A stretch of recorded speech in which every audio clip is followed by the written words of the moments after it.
going on, everybody? Welcome into episode 169 of MudWatch Sports Podcast on this Friday, June 26, 2026. I'm your host, Zach Malum. But before we get started, please subscribe below. Follow all of my social accounts. Let's start things off in the world of baseball, as there's only one place to start today, and that's out in Queens, as the New York Mets have moved on from their manager. Carlos Mendoza is fired after 2.5 seasons in charge. The Mets sit at 34-47 on the year on a 6-game losing streak after being swept 4-0 by the Chicago Cubs this week. And looking at this Mets team, they end up losing a great man in Carlos Mendoza, a great baseball mind, but more importantly, a great person in the end. He was great with the media and really a great person in the locker room for this Mets team. But in the end, it's a business, and the Mets are 13 games under 500. They have not been good as of late, obviously on a 6-game losing streak.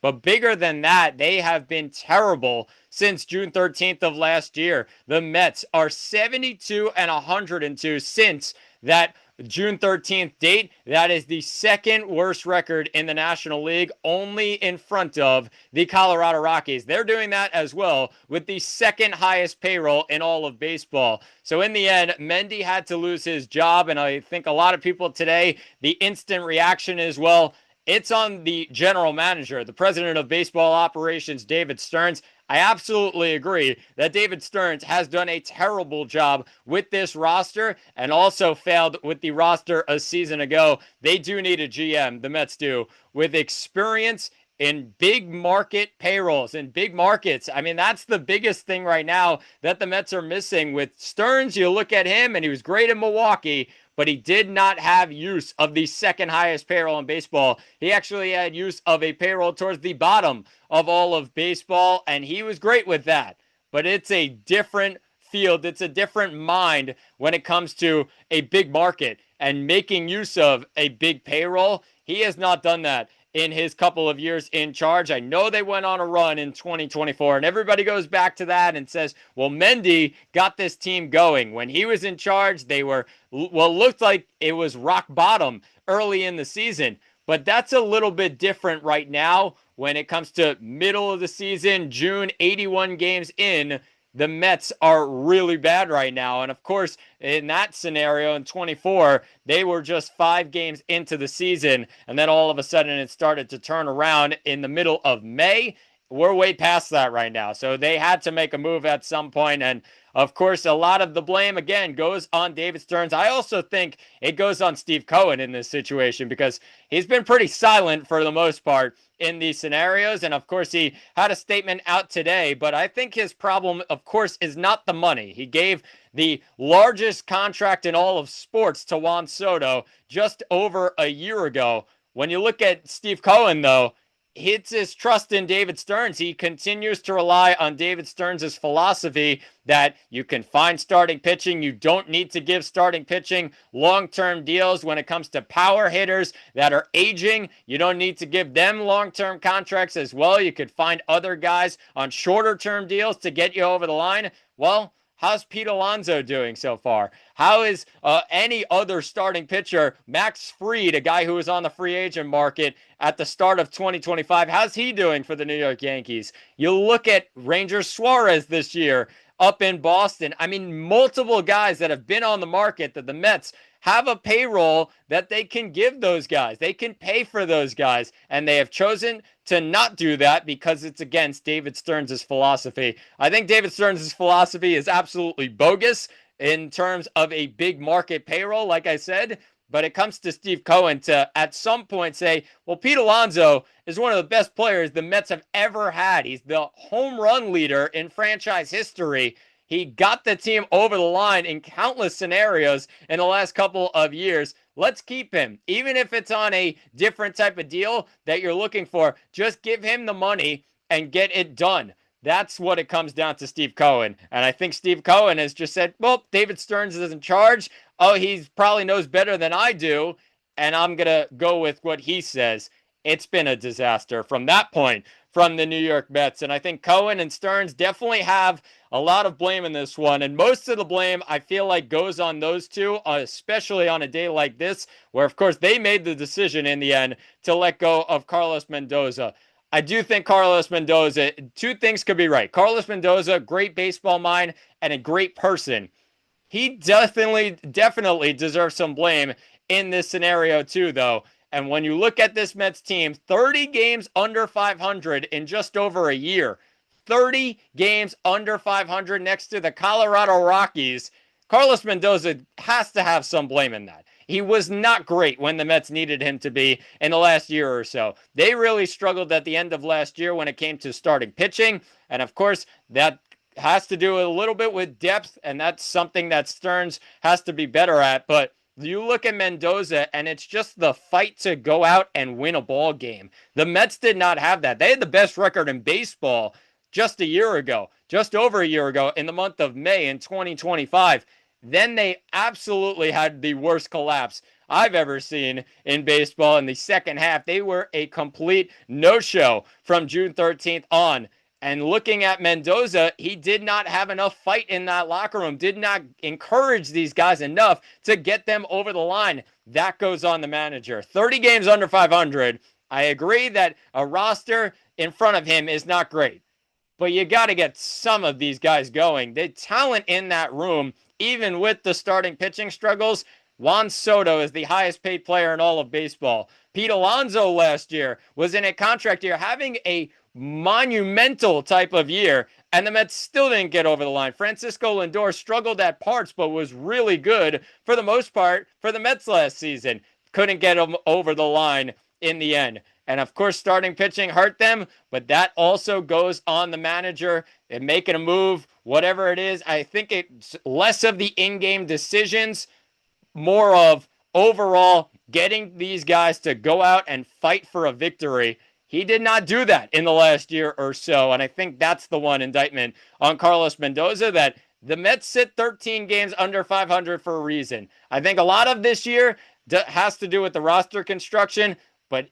Mendy is to blame, for the most part, for last year and the absolute collapse that the Mets had in the second half of last season. Mendy has a huge part to do with that, and of course, he could have been without a job at the end of last year. The Mets definitely showed encouragement in him to get him another year and go into the last year of that contract. Of course, it did not work out in the end. So Mendoza is fired as the Mets manager. 34-47. The Mets sit in the National League right now, near the bottom of the National League. One of the worst records in all of baseball, second largest payroll in all of baseball, as they took on the Chicago Cubs. It was a 4-game set at Citi Field. It was postponed on Monday after the Mets lost the last two and lost 2 out of 3 to the Philadelphia Phillies at Citizens Bank Park on the weekend. Then it was postponed on Monday. Then they go into Tuesday's game, and it's Kodai Senga on the mound. Not a great recipe after David Peterson ends up getting the loss the other day on Sunday. It's all of a sudden Kodai Senga who's on the mound for the Mets. He looked phenomenal in the first inning. He looked terrible in the second inning, and beyond that, he gives up 7 earned runs on the afternoon or on the evening. 3 2/3, 3 hits allowed, 7 earned with 5 walks and 6 Ks. He's moved to the bullpen after the game as well, and the Mets lose the opener 9-6 to the Chicago Cubs. Then you look at on Wednesday, where one of the games from the postponement was made up. It was a doubleheader, a day and night doubleheader, as during the daytime game, it was Javier Assad, and then it was Nolan McLean who struggled for the Mets. And you're looking at this rotation saying, well, it's not been great. Freddie Peralta, 10 earned runs on Saturday. Then you have Peterson with 5 runs, 4 earned on Sunday. Then you have Senga with 7 earned on Tuesday. Can it get any worse with Nolan McLean? Yes, it can. Game 1 of the doubleheader, and Nolan McLean goes 6 innings, but allows 6 earned in the game, 2 walks, 9 Ks, 7 hits allowed. It's not great for the Mets when they have a 3-0 lead. Jared Young with a 2-run bomb, Francisco Alvarez with a solo bomb himself. and it's completely wiped out by this Chicago offense, mainly one man named Dansby Swanson, who had one of the best series ever in Major League history, as he had 15 total RBIs in the series. Did not end up getting one in Thursday's game when he tried to almost break a record for RBIs in a series in Major League history. He ends up getting 15 on the series, though, and had 7 in the first game of the doubleheader on Wednesday afternoon. Really looking at this game overall, McLean struggles and the Mets have no answer then after that on offense. Then you go to the night game of the doubleheader and Shota Imanaga on the mound. It was for the Mets, Sean Manaea getting the start in this game. He only goes 3 innings, 6 hits allowed, 3 earned with 2 walks, 4 Ks. Not all on Sean Manaea, as there were a couple of errors for the Mets in this game. And when I say a couple, I mean 6 errors by this Mets defense. 6 of them. They have not done that in over 10 years. And it's one of those numbers where you go, all right, this is completely gone to a disaster now. On defense, they can't even get anything going. When you look at the offense, oh, it's struggling. Oh, the pitching, they can't pitch. They cannot get a starter going 5 innings in a game. All of a sudden, 6 errors on defense. Oh, let's add that on top of it. The only thing that worked for the Mets was their bullpen, and it's been really solid so far this season. They cannot pitch all the time, though, this Mets bullpen. It's about the rest of the team, and everything has gone to disaster for the Mets. 6 errors in the game. They end up losing 10-5, and they've lost the first 3 games of the series. Then they go into Thursday's game, the finale, and you were thinking this is the chance to respond. This is the chance to almost give something to this fan base, give something, some bit of hope after you lose the first 3 games of the series. Just the second time the third time in Mets history where they were swept in a season series against a team of 7+ games in a season series. That has happened in 2017. It happened in 2015 against the Chicago Cubs.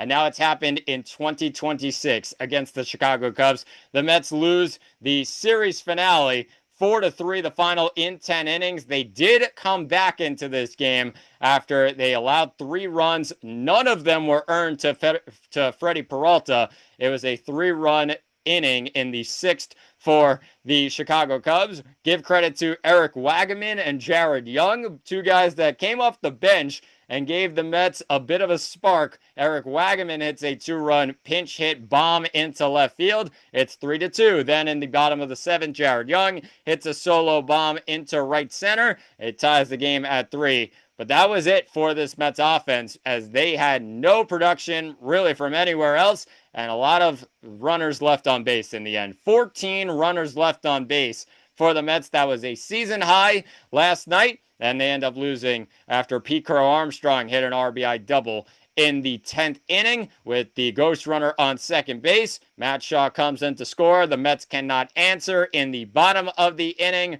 and they get swept 4-0 by the Chicago Cubs. So they go on a 6-game losing streak. Obviously, we talked about it. The manager is gone. Andy Green is in charge, and I do like what Andy Green has said so far. He's just trying to take it one day at a time.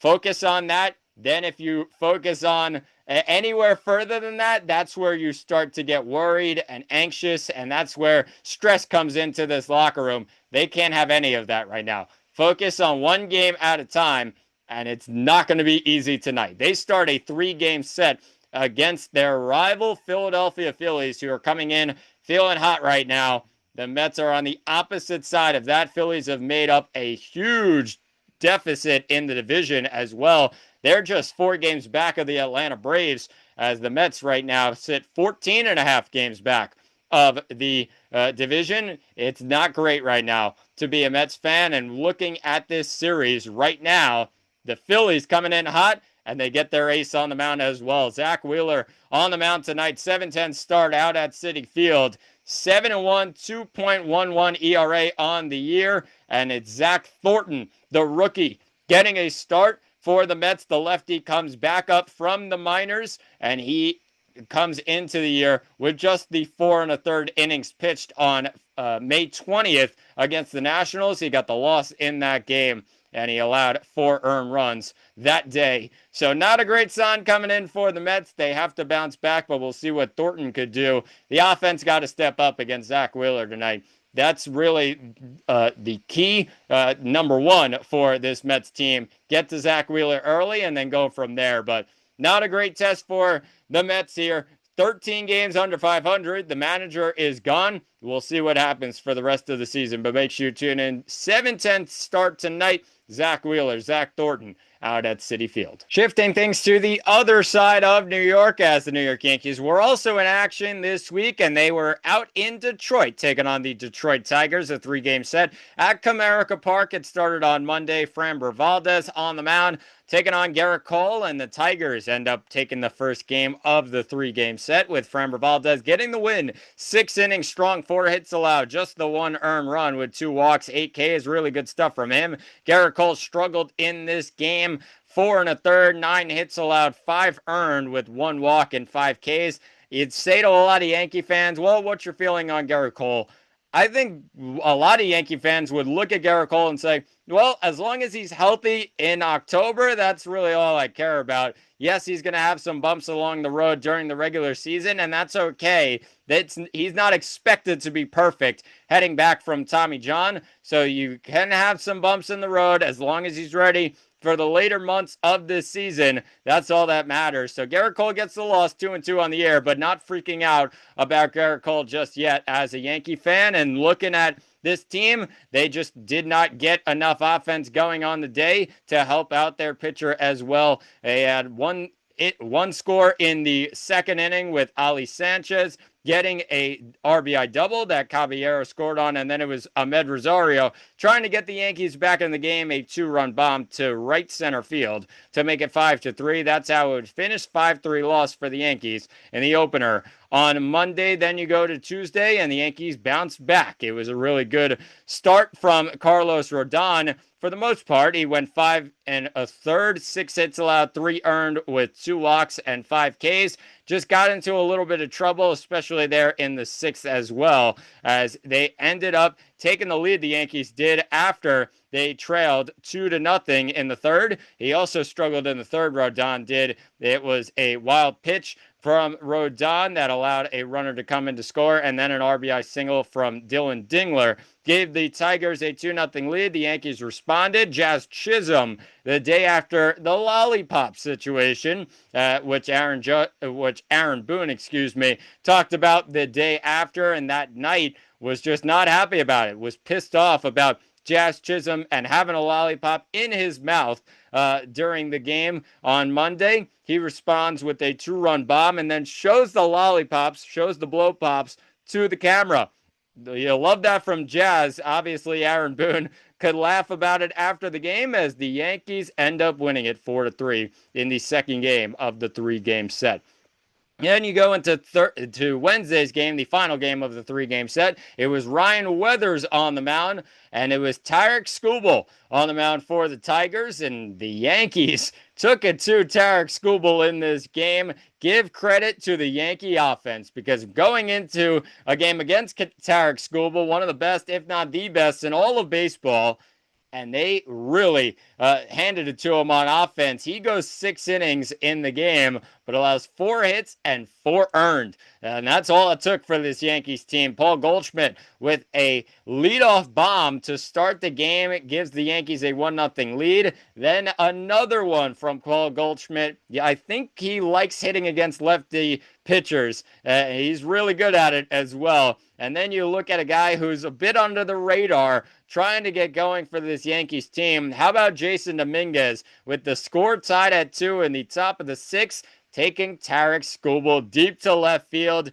It's a 382-foot bomb to give the Yankees a 4-2 lead, and that's how it would finish. Give credit to Ryan Weathers as well. 6 innings, 6 hits with 2 runs allowed, 1 of them earned, 2 walks and 6 Ks in the game. 97 pitches, goes 6 innings. That's what you want from Weathers, who lowers his ERA to 3.95. Yankees win another series. I don't know how they keep doing it, but they keep winning series without some of their top guys. Max Fried still on the injured list. Aaron Judge still on the injured list. It doesn't matter. I mean, the Yankees continue to find ways to win. Giancarlo Stanton, of course, has not been in the lineup in a long time. The Yankees keep winning games. They end the series 17 games over 500. You look at them, and then the Mets, it's a little bit lopsided, I would say. So looking at the Yankees from now on, they go up to Fenway Park to take on the rival Boston Red Sox, who have not been good so far this season. The Red Sox sit last place in the American League East, 32-46 heading into the game. They ended up winning the game on Thursday, though, as Cam Schlittler kind of had his one or two blips on the year. A lot of these were not earned, and none of them were actually earned for Cam Schlittler in this one. It ends up finishing for the Yankees as 0 earned runs for the entire game for this Yankees team. What they did have was 4 errors on the night, and that's not something that Aaron Boone would like to see. He knows his defense has to be a lot better. Schlittler gets the loss, though, with 0 earned runs. 5 innings, 5 hits, 2 walks, 9 Ks. So a tough outing for Schlittler, and he did get in trouble in that 5th inning. That's where a lot of it came, and Caleb Durbin ended up finishing with a monster blast into left field over the monster, and it's a 4-2 Red Sox lead. That's how it would end. It was 6-3 Red Sox in the end of this game, and give credit to the Red Sox, who took it to Schlittler in the end in this game. A lot of the defensive errors, though, came back to bite Cam in this one. So we'll see what happens heading into the next game for this Yankees team. That one takes place tonight. A 7-10 start as the Yankees take on the Red Sox. Will Warren on the mound, 7-2, 3.45 ERA. Coming off that start where he really struggled against the Cincinnati Reds on Saturday, it's Peyton Toll